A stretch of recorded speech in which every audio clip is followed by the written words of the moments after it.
Est-ce qu'on passe du coup au meilleur comeback maintenant? Est-ce que Yes, ça yes, te... yes, yes. Allons-y, allons-y. Est-ce qu'on va avoir beaucoup de surprises sur meilleur comeback? Je ne sais pas sûr. Heu, Bah si, vas-y, parle de qui tu choisi. Du coup, meilleur comeback, c'était aussi une des catégories où on n'était pas tellement sûr de qui on voulait parler. Donc en fait, on va finir de parler d'encore beaucoup d'artistes dont on a déjà parlé, donc ça va aller assez rapidement dessus. Mais moi, personnellement, je voulais encore et toujours, parler de, Seventeen parce que j'ai trouvé que et pour Left and Right et pour, Home Run, donc leurs 2 titres, de l'année ou même, on peut parler de 24 Hours qu'ils ont sorti d'abord en japonais cet été et en coréen, en fin d'année. J'ai trouvé qu'ils font des choses qui sont toujours plus surprenantes, en fait. Il y a toujours une très belle qualité, mais ils essayent toujours, ben, d'apporter des petites choses, avec leur chorégraphie. Ils essaient d'apporter leur personnalité dans ce qu'ils font. Je peux penser, par exemple, à toutes les vidéos, de performances qu'ils font où ils prennent la place, d'un des autres membres et ils se, moquent très gentiment d'eux-mêmes. Et franchement, je trouve que ça montre que le groupe, il y a une très très belle cohésion de groupe et ça leur permet d'avoir toujours des comebacks qui sont meilleurs les uns que les autres. Et donc, je voulais vraiment souligner ça, mais je vais me taire parce que sinon, Seventeen, je vais vraiment en avoir beaucoup trop parlé. Bah, moi, je vais parler de quelqu'un aussi que j'aime bien. Je vais parler de Taemin aussi avec son comeback, Mm. qui pour moi était très réussi et qui était bien maîtrisé. Non pas que j'ai la capacité de ne pas aimer un comeback de Taemin parce que c'est très peu probable. Quoique je dois avouer que c'est vrai qu'au début, les albums, j'ai eu du mal à les écouter. Mm. Mais c'est un très beau comeback, très bien maîtrisé. Je vais pas m'attarder plus que ça.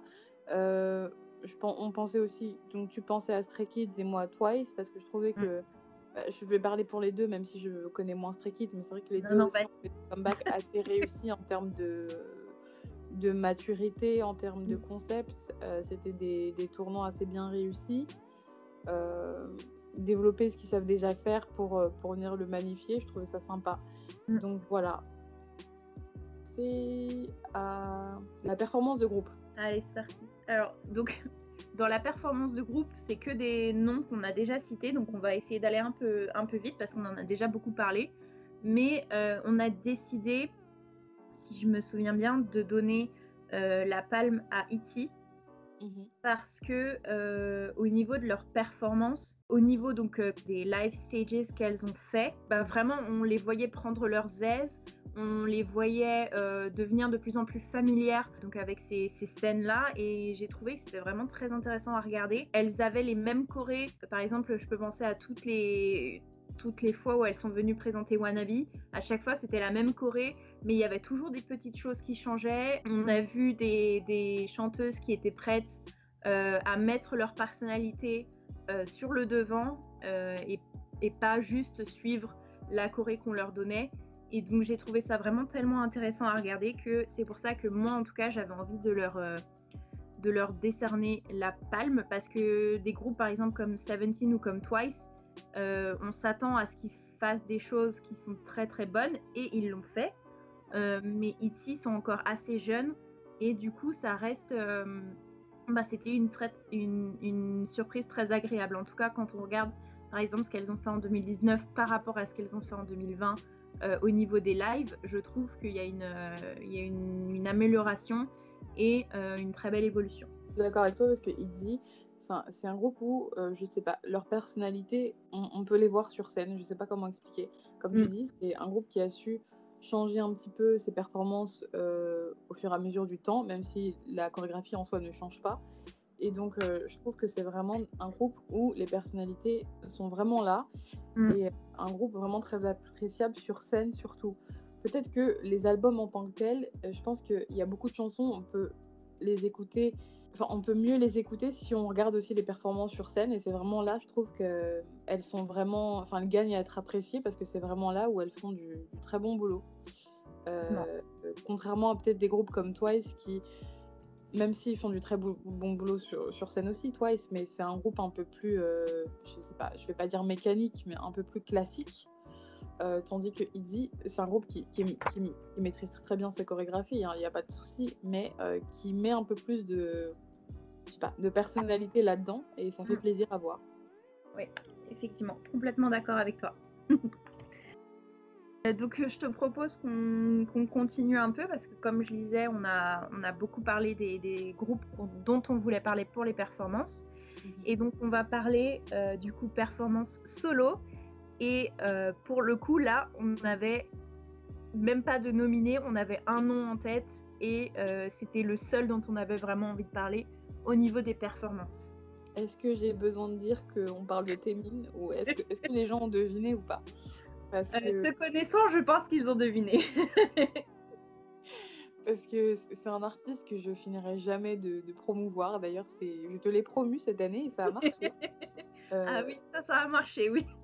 Donc, c'est un artiste dont je finirai jamais de parler parce que je trouve que c'est un artiste qui mérite tellement, tellement plus de reconnaissance, même s'il est déjà très, très connu. C'est Taemin, voilà, tout simplement.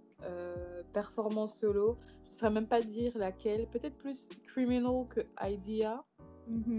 À voir. Parce qu'on dit performance solo, mais on n'a pas dit de quelle chanson. Donc, c'est pour ça que je m'avance et que je vais dire Criminal, personnellement. Parce que je trouve que c'était... Ou même Two Kids, soyons fous, mais on aura l'occasion d'en parler un petit peu plus.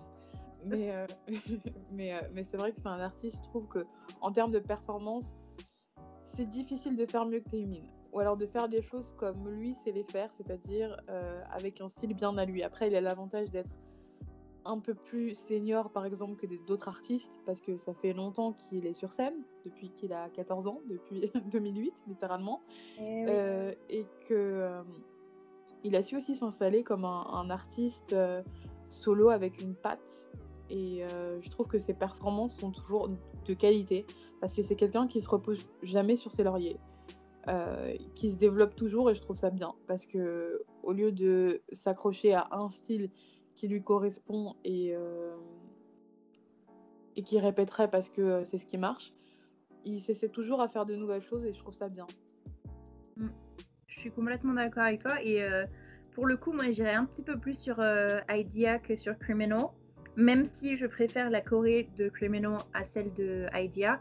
Je trouve que les scènes qu'il a faites pour promouvoir Idea étaient plus grandioses, étaient moins axées sur le côté un peu plus sexué que par exemple on peut penser Criminal. Donc la phrase iconique qu'on a vu par exemple Super M parodier. Même tout le visuel de Criminal restait quand même assez, on pense dans la même veine que Want, ou que au niveau de ses chansons japonaises, on a par exemple Slave, qui vont aller dans ces coins-là. Et Idea, pour moi, était juste sur un concept qui était très abstrait et il a été capable de montrer beaucoup plus son côté angélique, son côté démon, son côté danseur, son côté chanteur. Ouais, je pense que pour moi, toutes chansons confondues, Taemin a eu une très très très bonne année au niveau de ses performances solo. On parlait tout à l'heure des scènes où il a chanté Black Rose. Il y a aussi le clip de SM Station où il a chanté donc son duo avec Wendy. On a aussi tous les clips qu'il a sortis, parce qu'il a sorti énormément de clips en solo. On a Two Kids, dont on reparlera. On a Criminal, qui est juste absolument superbe. On a Idea, on a Think of You. Je pense que vraiment, au niveau de la performance solo, on n'avait personne cette année qui pouvait venir à la cheville de Taemin. En tout cas, c'est mon avis.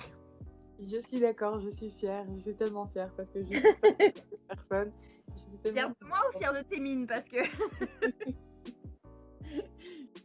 pour la chorégraphie, meilleure chorégraphie. Ah, meilleure chorégraphie, c'est vrai que j'avais décidé peut-être des trucs, mais je suis plus trop d'accord avec moi-même. Enfin, dis-moi qui t'a fait gagner. Alors moi, on va encore une fois, alors on est vraiment désolé, on parle toujours des mêmes artistes, mais ces artistes-là, je pense qu'on les aime beaucoup beaucoup et on trouve qu'ils font de très très belles choses. Et donc moi, je voudrais reparler de E.T. Et notamment donc de leur chorégraphie dans Wannabe, parce que dès la première mesure jusqu'à la dernière, elles font des choses qui sont non seulement, comme on l'a dit tout à l'heure avec Ryujin et son mouvement d'épaule absolument iconique, mais elles ont une chorégraphie qui est extrêmement propre, extrêmement et par propre, j'entends, on voit tous les mouvements qu'elles font. Tout est clean, tout est bien montré, tout est vraiment très mesuré et en même temps, elles arrivent à vraiment s'amuser avec la chorégraphie et j'ai trouvé que c'était un mélange absolument merveilleux de leur personnalité et de ce qu'elles sont capables de faire toutes les 5. Et donc du coup, j'ai vraiment voulu leur donner vraiment les mettre en tant que gagnantes pour moi de meilleure chorégraphie parce qu'elles font des choses absolument merveilleuses avec cette chanson. Je suis d'accord avec toi, j'aime beaucoup cette chorégraphie-là pour Wannabe. J'aime aussi celle qu'elles ont pour Not Shy, parce qu'elle est sympa aussi. Après, on avait des possibilités. Je pensais aussi je l'ai rajouté tardivement, mais c'est vrai que j'y pensais. Chungha aussi, elle fait toujours des chorégraphies assez mémorables et Stay Tonight aussi était pas mal. Twice I Can't Stop Me était vraiment une bonne chorégraphie aussi. Ouais, et extrêmement fun. Ouais, elle représentait assez bien les paroles aussi et je trouve qu'en fait elle était vachement énergique et qu'elle était plus complexe qu'on pourrait le penser. Mais ceux que j'ai envie de faire gagner, celle que j'ai envie de faire gagner, c'est Naughty de Irene et Solgi. Alors, tout le monde en a parlé de cette chorégraphie et a raison, je pense.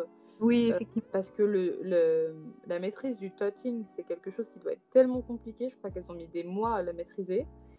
Et juste pour ce que ça doit demander et puis pour le résultat final, surtout, je trouve que c'est une chorégraphie qui mérite amplement qu'on en parle.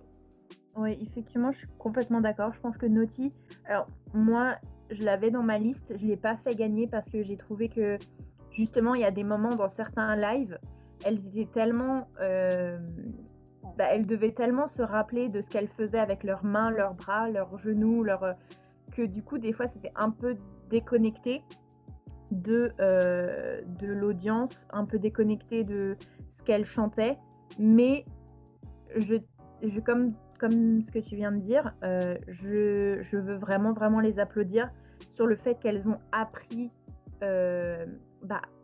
cette façon de danser, parce qu'il me semble que c'est pas du tout un truc de Red Velvet, et elles font ça absolument merveilleusement. Enfin, il y a rien à redire sur la chorégraphie et sur la façon dont elles la dansent.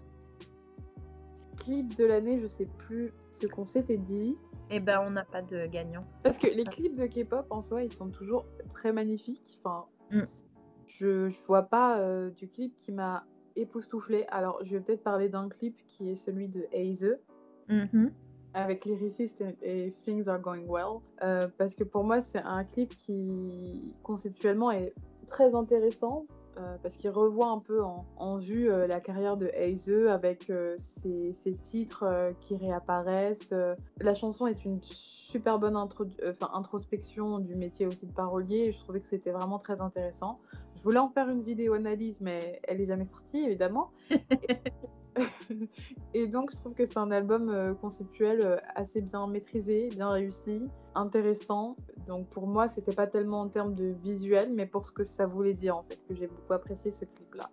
C'est vrai qu'au niveau des images, Lyricist Things Are Going Well a une superbe mythologie. Tout est choisi minutieusement, les couleurs, les objets qui sont autour d'elle, ce qu'elle porte, comment ses cheveux sont coiffés, enfin tout a été pensé et choisi pour un certain effet. Et franchement, c'est un clip qui est très très beau. Et pour le coup, on a un autre clip dont on voulait parler qui exulte d'une énergie complètement différente.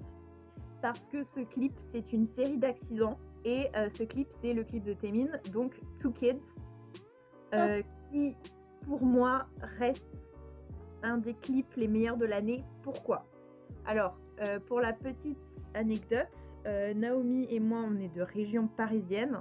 On vit en région parisienne. Donc, quand Two Kids est arrivé, on savait où ça se passait. Enfin, moi, je sais que je suis déjà passée à cet endroit-là. Et donc, du coup, forcément, ça rajoute un petit truc.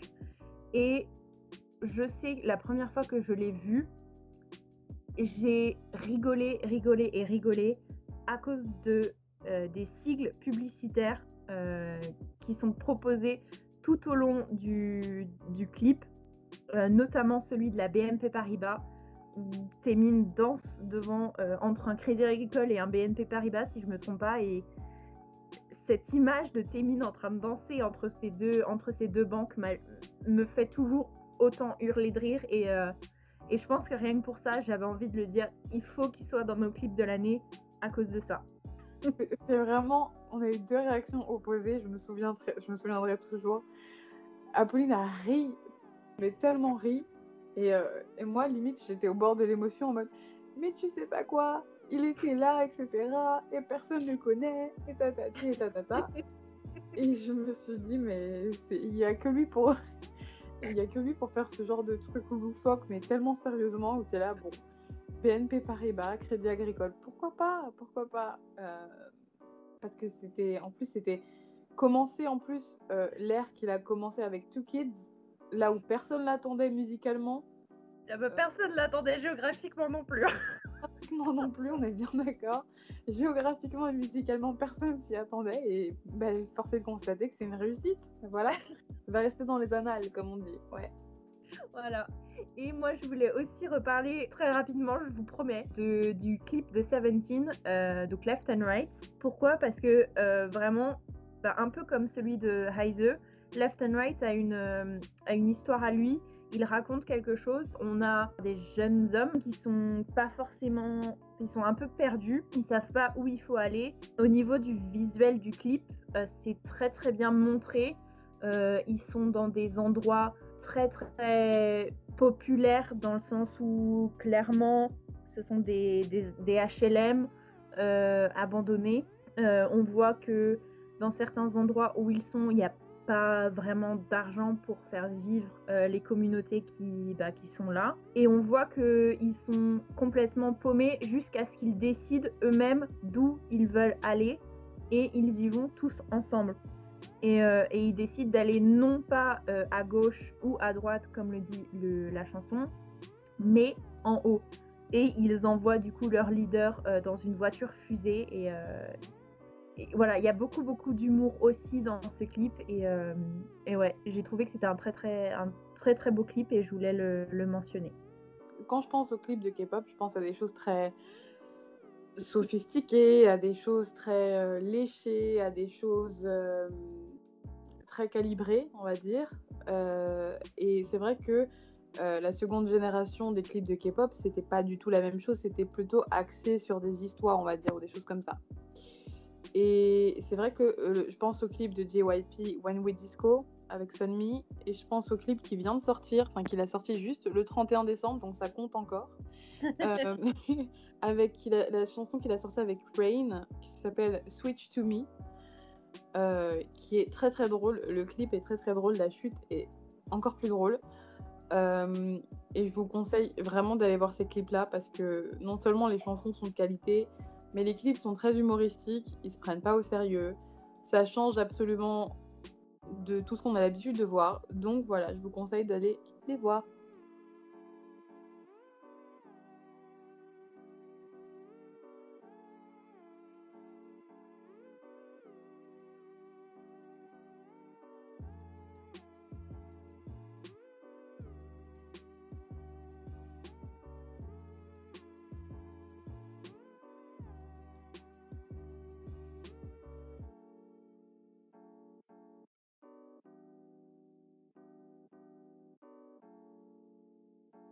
Je te propose qu'on regarde notre catégorie single de l'année.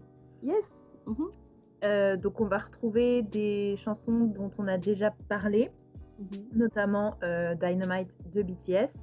Donc, Mhm. pour celle-là, on va passer assez rapidement parce que toi et moi, on a déjà donné, Nos avis, ouais. voilà, nos avis sur BTS. Mais du coup, on va aller du côté d'un artiste masculin qui, pour le coup, il me semble que c'était son premier single, si je me trompe pas, ou son deuxième. Enfin, il est assez récent. Et c'est Wayo de Bang Yedam, que moi j'ai trouvé vraiment extrêmement chill et qui du coup, pour le coup, moi je parle beaucoup des chansons très fun, très upbeat, qui permettent de bouger, de faire des choses. Là pour le coup, Wayo, je trouve que c'est une très très bonne chanson pour se calmer, à écouter en fin de journée quand on a passé sa journée à faire des choses pas très intéressantes. Je trouve que c'est une chanson qui passe très très bien et très très bien servie par la voix de Bang Yedam. Alors je sais pas si tu as eu l'occasion de l'écouter cette chanson. Alors, j'allais dire que non. Et par contre, je vois en parcourant Internet qu'il fait partie du groupe Treasure, qui fait Ah, YG Entertainment. Alors, et moi, ben j'ai écoute, beaucoup entendu de bien de Treasure et j'ai pas écouté ce qu'ils ont fait en 2020, malheureusement. Maintenant, enfin, avec ce que tu m'en dis, enfin, en tout cas, un des membres d'eux, ça me donne envie d'en découvrir plus parce que je crois qu'ils ont fait des choses qui ont plu à pas mal de gens. ouais, effectivement, cette année, j'ai beaucoup entendu parler d'eux. Donc voilà, il fait partie de ce groupe-là et bah écoute, hâte de découvrir le reste Mm. parce que mais j'écouterai Wayo. Moi, dans ce qui m'a plu, parce qu'il y a beaucoup de choses qui nous a plu cette année, je vais peut-être mentionner iZone Mhm. avec Panorama. Parce que c'est une chanson que j'adore tout simplement. Je sais pas, je trouve qu'elle est, pour le coup, elle est beaucoup plus upbeat, elle est beaucoup plus fun. L'énergie s'arrête pas du début à la fin. Je trouve que c'est une chanson très très réussie, avec un refrain pas mal marquant aussi. Et c'est vraiment quelque chose, je trouve que pour le coup, pour avoir un coup d'énergie, je pense que c'est pas mal. Mhm. Donc, donc voilà, moi j'avais pas mal aimé Panorama.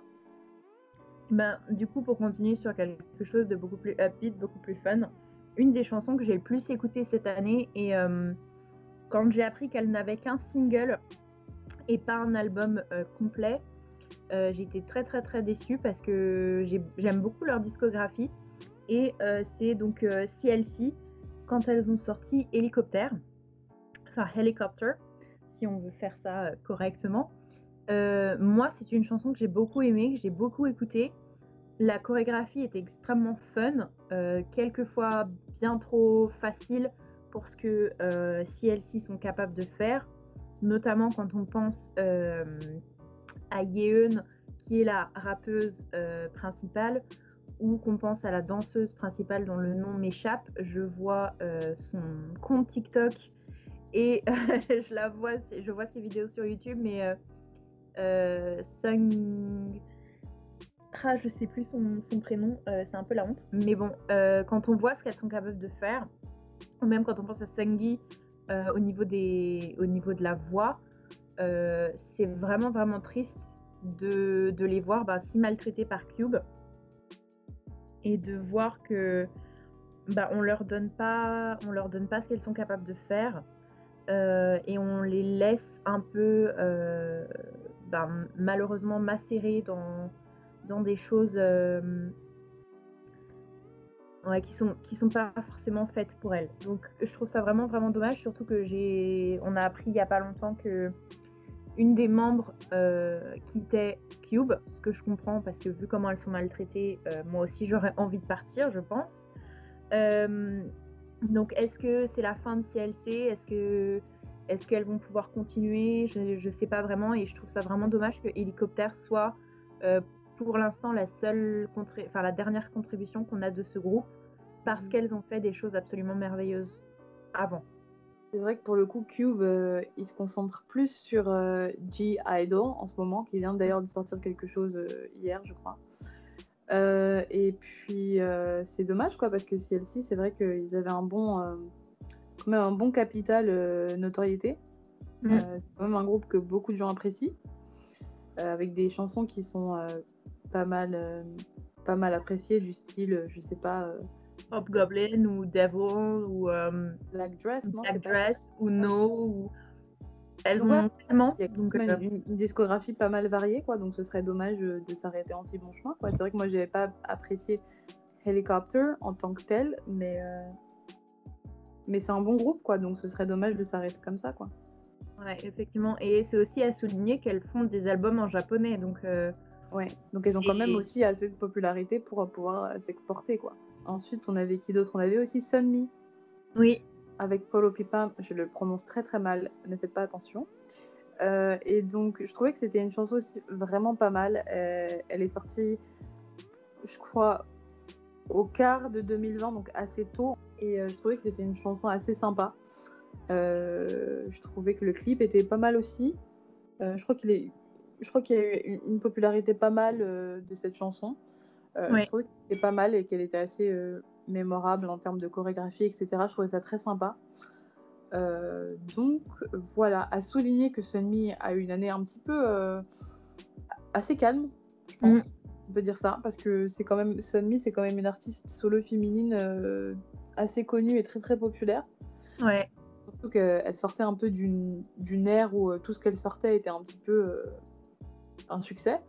Et bah, cette chanson-là ne démentit pas son succès, mais c'est vrai que je m'attendais à ce qu'elle sorte un album. Alors, à mon sens, elle n'en a pas sorti. Non, elle a pas sorti, j'ai regardé. Mais en tout cas, elle nous a offert le cadeau d'une collaboration avec JYP sur When We Disco. Et moi, ça m'a plu. Moi, je sais qu'Apolline, ça lui a beaucoup moins plu. Mais moi, j'ai bien aimé. Et donc, voilà. Donc, hâte de voir ce qu'elle proposera à l'avenir. J'ai plus apprécié certains autres de ses singles, mais celui-là était pas mal. Et donc du coup, alors pour les singles de l'année, c'est une des catégories où on a toutes les deux, on n'était pas forcément pas d'accord avec l'autre, mais on a toutes les deux voulu choisir notre single de l'année. Mm. Et donc toi, tu as choisi un groupe féminin dont on n'a pas encore parlé. Oui, je suis contente d'en parler dans cette catégorie, même si techniquement single de l'année, c'était les singles sans album. Mais oui, je voulais parler de A-Pink avec la chanson Dum Dum. Parce que pour moi, c'est une chanson très très mémorable. Elle est sortie aussi assez tôt dans l'année. Et à chaque fois que je l'écoute, je l'aime. Ce refrain, je m'en remets pas. Je l'adore absolument. J'adore cette chanson, j'adore les paroles aussi, j'adore la chorégraphie aussi. Franchement, A-Pink, c'est un groupe, encore une fois, qui depuis 2 ans fait une espèce de résurgence, parce que c'est un vieux groupe aussi. C'est un groupe qui a plus de 7 ans de carrière et qui faisait des concepts très très cute et très très un peu comme Twice.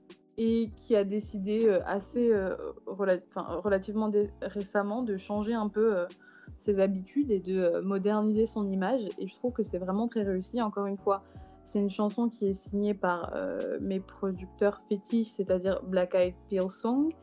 Et Dum Dum est encore une fois une réussite, à l'image de I'm So Sick, à l'image de Hung Hung, à l'image de je sais plus c'est quoi le troisième. Enfin, en tout cas, elles sont sur une bonne lancée et j'ai hâte de voir la suite. Donc voilà, c'était mon single de l'année. Ouais, et au niveau de A-Pink, moi j'ai écouté donc l'album et c'est vrai que c'est un très très bon album. On l'a pas mentionné dans les groupes féminins, mais on aurait pu parce que l'album suivait un très très bon concept. Alors effectivement, ça reste du cute, mais c'est pas le cute enfantin, c'est vraiment du cute un peu féerique, un peu. Enfin, il y a vraiment une production très très bonne derrière tout l'album et j'ai trouvé que leur voix était vraiment très jolie. Donc moi qui connaissais pas du tout A-Pink, j'ai trouvé que c'était une très très belle entrée dans l'univers A-Pink et je pense qu'effectivement Dum Dum mérite d'être mentionné dans les meilleurs de l'année. À toi de nous parler de ton single de l'année, pourquoi tu l'aimes? Alors moi, on va retourner vers un groupe masculin parce que encore une fois, toi tu es groupe féminin, moi je suis groupe masculin. C'est bien.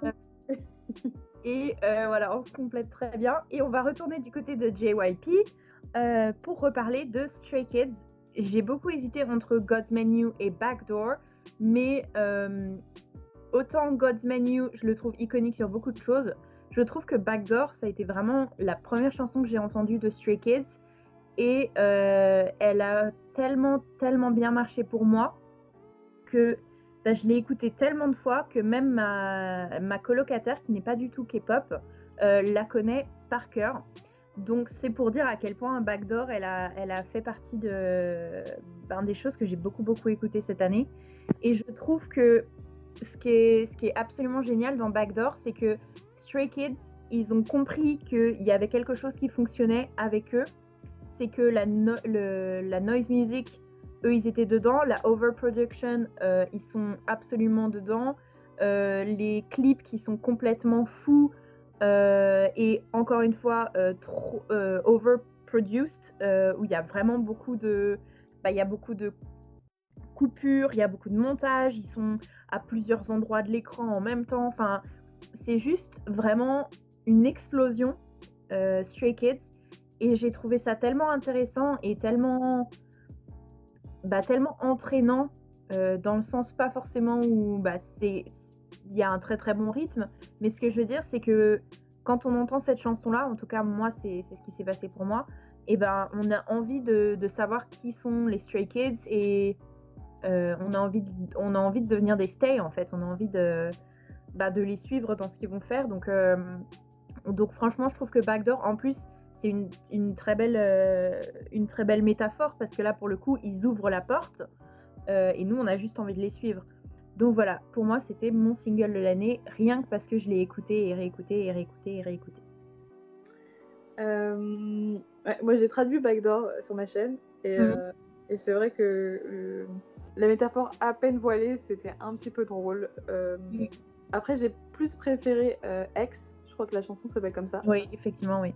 Parce que je trouve que leur voix, vraiment, on les entend beaucoup plus là. Enfin, après, c'est parce que je suis plus sensible aux mélodies plutôt que la noise music, mais ça, c'est moi et voilà, c'est mes sensibilités. Et je trouvais que X, c'était très joli comme chanson aussi. Donc voilà. Ouais, et c'est pour ça aussi que j'ai beaucoup aimé l'album de Stray Kids et que j'ai voulu le mettre dans les groupes masculins. C'est parce que dans l'album, il y a non seulement de la noise music, mais il y a aussi des chansons où on entend beaucoup plus passer leur voix.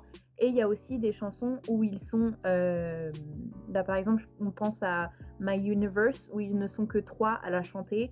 Donc il y a vraiment des chansons où ils sont pas tous ensemble, il y en a que certains.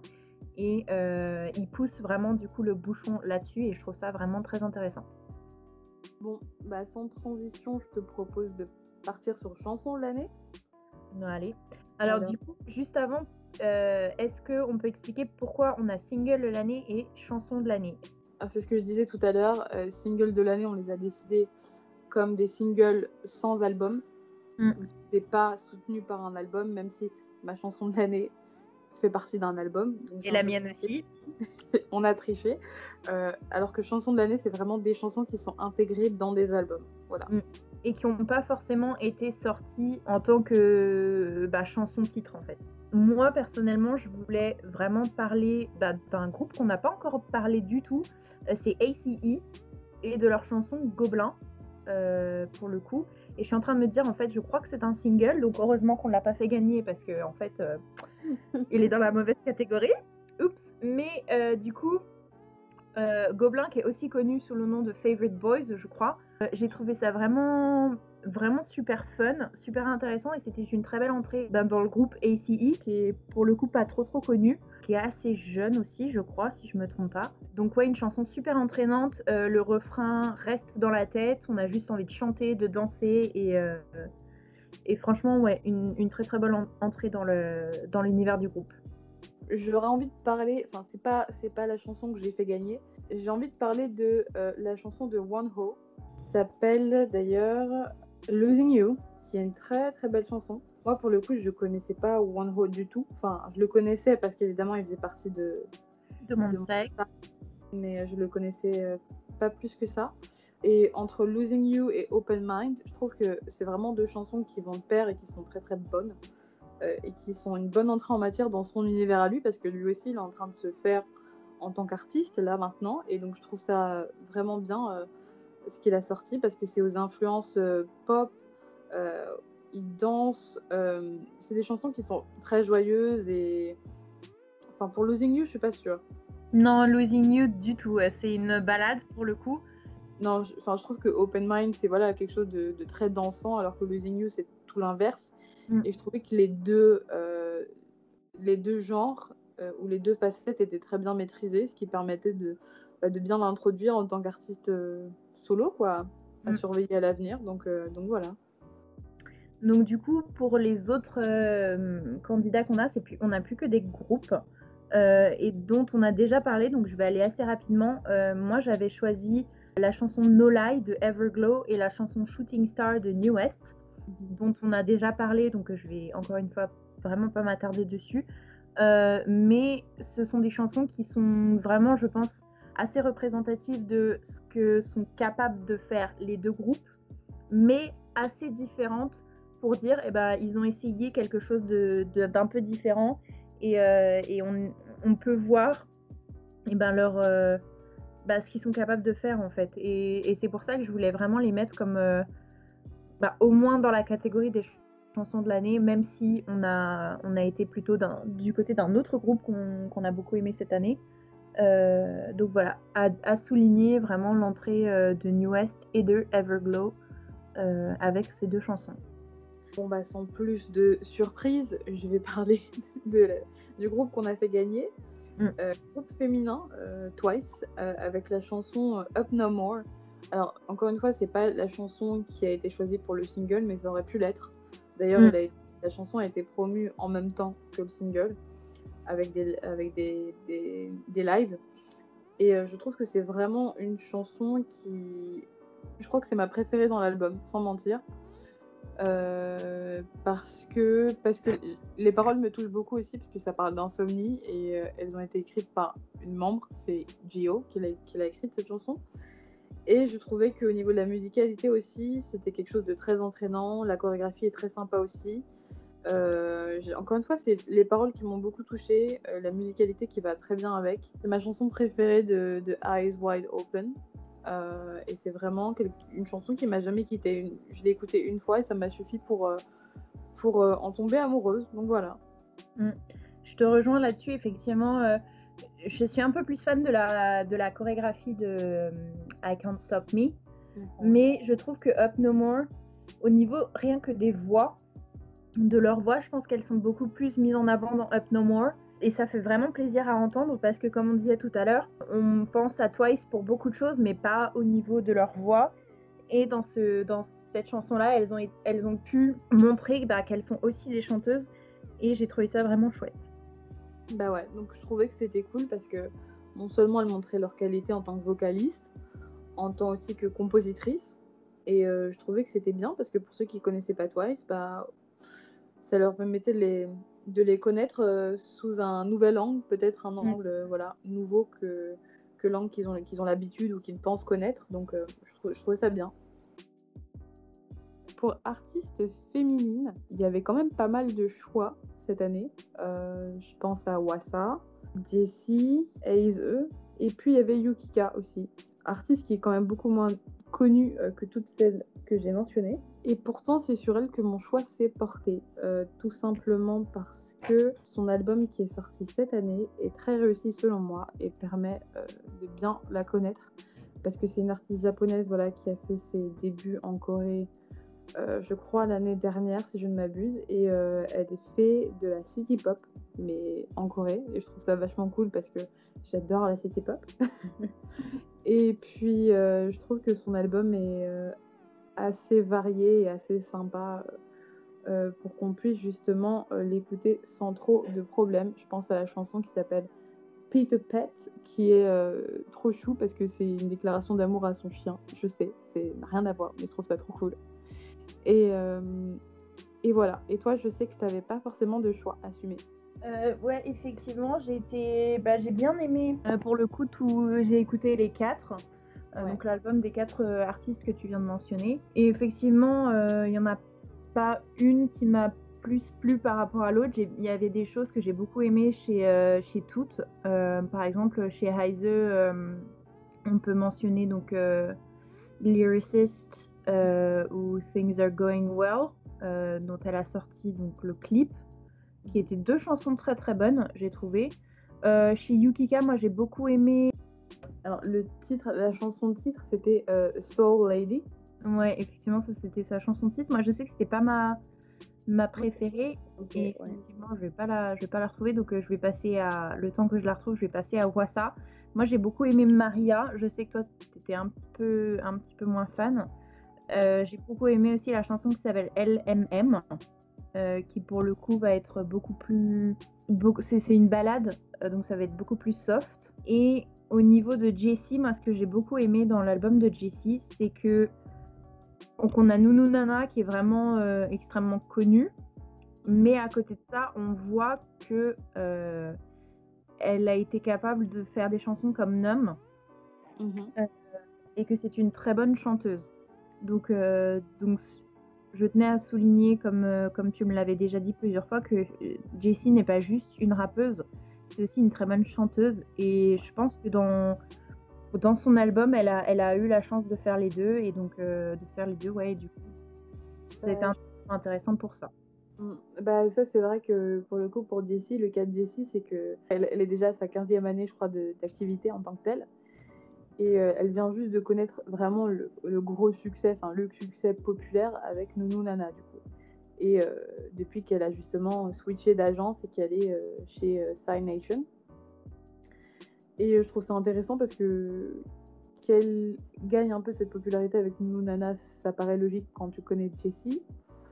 Mais c'est vrai que c'est pas le côté d'elle qui mérite le plus à être connu. Enfin, c'est le côté d'elle que tout le monde connaît, alors qu'effectivement, je trouve que sa voix devrait être plus mise en avant dans ses productions.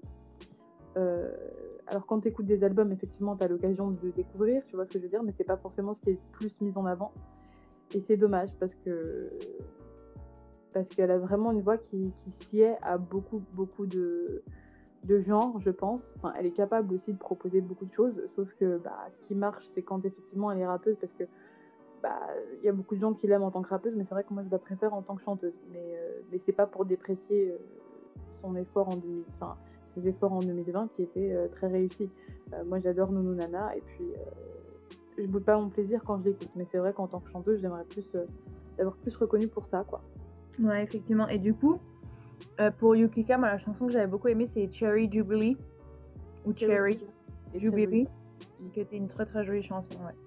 Non, je disais que je trouvais que c'était un bel album aussi parce qu'il était, entrecoupé d'interludes, où effectivement, l'album commence où en fait elle enfin, sur un interlude où elle est, dans l'avion, donc tu entends, tous les sons d'ambiance et cetera et tu l'entends qui justement débarque en Corée et après tu as d'autres interludes où, en fait où tu sens son comment dire?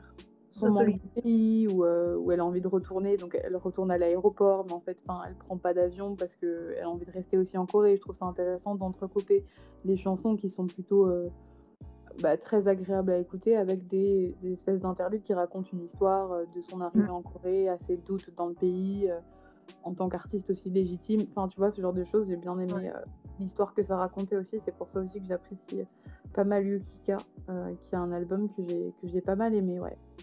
Et effectivement, je suis d'accord avec toi, au niveau des interludes. Hem, dans beaucoup d'albums, je trouve que les intros ou les outros, sont un peu en trop, pour le Ah, coup. pareil, pareil, j'ai Mais vraiment la même idée, ouais. ouais, alors que pour l'album de Yukika, j'ai trouvé que ça apportait vraiment quelque chose, en plus parce que ça explique beaucoup de ses chansons et voilà et du coup, pour le coup, au niveau des artistes féminines, comme tu l'as dit, on était un peu il y avait beaucoup de choix, mais on n'a pas eu de gros coups de cœur comme on a Ouais, pu l'avoir, ben, pour les groupes féminins, les groupes masculins, et cetera. Donc c'est un peu tiède pour nous cette année ouais. 2020, C'est dommage parce que je vais parler de Heize à nouveau parce que c'est une artiste que j'aime beaucoup aussi. Par contre, son album, c'est vrai que c'est un album c'est pas un énième album où, où elle a un genre un peu de il y en a qui appellent ça, tu sais, la musique, qu'on écoute, dans les cafés, donc c'est la musique d'ambiance et ouais. c'est pas la musique qui va être un coup de cœur, c'est pas la musique qui va te donner envie de danser, c'est pas la musique tu vois, c'est pas le genre ce genre de musique-là et c'est un peu le coffee shop music, tu vois ce que je veux dire? Et donc c'est dommage avec Heize parce que je la préfère quand elle fait des choses plus rythmées. Quand elle Mmh. avait fait sa collaboration avec, Suga, justement, Heu, je trouvais que c'était beaucoup plus rythmé et c'était beaucoup plus sympa parce que la production musicale était différente, tu vois ce que je veux dire? Mmh. Mais là, c'est vrai que sur cet album, j'ai bien aimé The Resist, j'ai bien aimé Things Are Going Well parce que c'est des belles chansons servies par un très beau clip Oui. dont on aura peut-être l'occasion de reparler. Mais toujours est-il que c'était pas non plus un coup de cœur. Après, c'est vrai que pour Wassa, tu beaucoup plus aimé que moi. Maria, maintenant, j'aime un peu plus parce que je trouve que c'est vraiment une chanson qui a de la gueule. Mais que ce soit pour Jessie ou que ce soit pour Wassa, c'est comme Nounou Nana et Maria, je trouve que c'est des chansons assez similaires, pas en termes de genre, mais c'est des chansons qui sont vraiment des chansons d'attitude, de femmes fortes et tout, et ça fait plaisir à entendre, tu vois. Mais Mmh. après, c'est vrai que au niveau de l'album, je trouvais que ce qu'on pouvait y trouver n'était pas forcément de la même trempe que ces singles-là, et c'est normal, tu vois ce que je veux dire. Oui. Mais pour le coup, il y a que les singles qui m'ont plus ou moins plu. Après, c'est vrai que les albums, c'était un peu plus difficile. Ouais, Mais, je vois ce que tu veux dire et je suis assez d'accord avec toi. c'est que mon avis. Je trouvais que c'était des bons singles. Maintenant que les albums étaient pas forcément bah, du même genre que les singles, c'est pas tellement grave, mais pas aussi, mais pas avec autant d'impact. On va dire ça comme ça.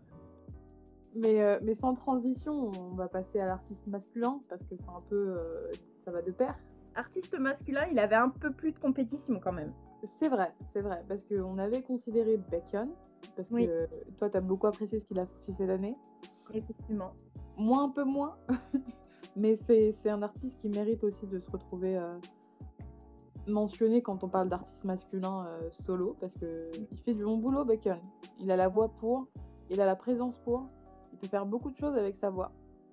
Donc, honnêtement, il mérite aussi un peu plus d'attention, je pense. Mmh. Même s'il est très connu, et très célèbre. Hein. Ah oui, oui, bah, comme un peu Témine, j'aurais tendance à dire, même si Témine, les gens le mettent un peu moins parce que comme il a une voix, on va dire, qui est moins puissante Ouais. que celle de Témine, un peu moins que Bacon, un peu moins trait de marqué aussi, on peut dire, parce que Bacon, on a tellement l'habitude d'entendre, bah, quand on entend du Super M ou du EXO, on sait qu'à un Ouais. moment, on va avoir une note de Bacon qui va sortir vraiment du lot Ouais. ou une phrase de Bacon qui sort du lot. Pour Témine, ça a été compliqué quand même d'en arriver là. On peut penser par exemple, comme tu me disais, aux premiers albums de SHINee où on l'entendait très très peu.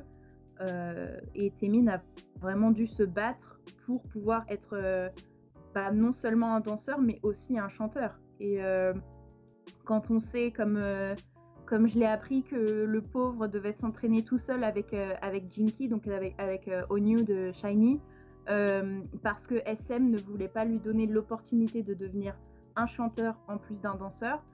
Maintenant, quand on le voit être un artiste solo et un des meilleurs artistes solo de la SM, on peut quand même souligner que il a abattu un énorme travail, alors que Bacon est arrivé à l'ASM. Un mois plus tard, il était dans EXO et, et les choses sont venues un peu plus facilement pour lui parce qu'il a la voix pour. Je suis d'accord avec toi, ça c'est vrai que pour le coup, en termes de travail abattu et de motivation, c'est pour ça que j'adore Témi, c'est parce qu'il a abattu une montagne. Mm. Et il a bossé pour, hein, parce que comme tu dis au début, bah, c'était pas gagné, c'était plus un danseur qu'autre chose. Et il était déterminé à justement avoir des parties dans les chansons. C'est bête, mais quand on est idole sud-coréenne, bah, on a forcément une position à assumer dans un groupe. Et lui était danseur, pas chanteur. Et il aurait pu le rester. Et il a bossé très dur pour le devenir. Et au fil des années, on l'entendait beaucoup plus sur les albums de SHINee. Mm. Et jusqu'à ce qu'il soit le premier membre d'un groupe masculin à sortir un album solo, faut le souligner, Ouais, au sein de la SM. Et, et il a signé un très bon début album, comme on l'a dit déjà tout à l'heure. Ace. Et puis, plus les années passaient et plus il expérimentait avec sa voix. Et je trouve que dans cette série d'albums qu'il a sorti en 2020, je trouvais que sa voix était vraiment un élément à part entière. C'est-à-dire que je trouve que plus le temps avance, plus sa voix se développe, se perfectionne. Et dans ses albums, je trouvais qu'elle était vraiment un élément à part entière, un élément très appréciable. Et je pense qu'on ne peut plus seulement dire de Témine que c'est juste un danseur. Effectivement. Et c'est vrai que quand on regarde aussi, faut le souligner, il fait des albums en japonais. Ouais. Et par exemple, pour Bacon, il a sorti son premier album japonais, je ne sais plus si c'est fin d'année 2020 ou début d'année 2021, mais Taemin, il a quand même été, du coup, dans les deux langues très très rapidement. Et donc c'est vraiment quelque chose qu'on peut souligner chez lui, parce que je pense aussi que ça n'a pas dû être facile de faire avouer à l'ASM que non seulement il pouvait chanter en coréen et avoir de très bons albums, mais aussi avoir de très très bons albums en japonais. Et puis je sais qu'il est très très aussi populaire au Japon et je trouve que aussi sa carrière au Japon est plutôt bonne. Donc je pense que vraiment c'est un artiste qui mérite encore plus de reconnaissance et je trouve que ces deux albums-là, Never Gonna Dance Again, ils avaient une teinte un peu mélancolique. C'était très sombre, assez triste. Et je trouvais que c'était de beaux albums pour venir clôturer un pan de sa carrière aussi, que c'était ses albums les plus vulnérables aussi. Et que Never Gonna Dance Again, pour quelqu'un qui est connu pour danser, c'est très culotté, c'est très marquant. Et comme on avait pu en parler, je trouvais ça intéressant parce que ça montre d'ailleurs qu'il n'est pas simplement qu'un danseur et surtout qu'il a envie toujours d'évoluer, de jamais faire deux fois la même chose, ou alors s'il fait la même chose, il le change un petit peu. Et je trouve que cette série d'albums montre bien qui il est en tant qu'artiste, parce que quand les gens disent il y a un genre Taemin, je pense qu'avec ces deux albums, oui, tu peux dire ça. Je pense que des albums aussi abstraits en termes de concept, des albums avec des chansons aussi extrêmes, entre guillemets, et aussi expérimentales que Idea, je pense que c'est pas à la portée de tout le monde de porter ces choix-là. Effectivement, Et oui. je trouve qu'il le fait très très bien.